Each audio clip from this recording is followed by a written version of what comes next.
Muling inalala sa Dagupan City ang mapaminsalang lindol na tumama sa Luzon noong July 16, 1990. Ang lindol ay nagdulot ng malawakang pinsala sa lungsod, kabilang ang pagbagsak ng mga gusali, pagguho ng lupa na nakaapekto sa libu-libong residente. Bagamat nasa humigit kumulang 100 kilometro ang layo ng lungsod mula sa epicentro, nagdulot ang liquefaction ng matinding pinsala sa mga gusali, kalsada at iba pang infrastruktura. Batay sa mga tala, 17 katao ang nasawi sa Dagupan City, habang 12 ng gusali ang gumuho o lumubog. Sa paggunita, binigyang diin ng mga lokal na opisyal at mamamayan ang kahalagahan ng paghahanda sa sakuna at pag-aaral mula sa mga naging karanasan noong trahedya. Sa pamamagitan ng mga programang pangkaligtasan at mga aktibidad sa paggunita, patuloy na pinapaalalahanan ang publiko na maging handa upang mabawasan ang epekto ng mga sakuna sa hinaharap.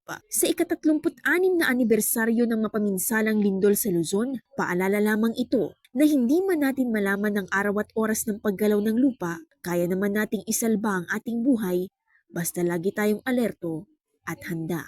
Naipit na 2 tricycle dito sa harap ng Sinja. Buti na lang walang driver. Sana may tricycle, wala yung akalugan di man, apil dito vlog. Kaya ang bagat among.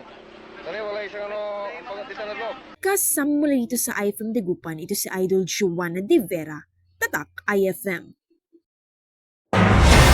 IFM News. IFM News. IFM News.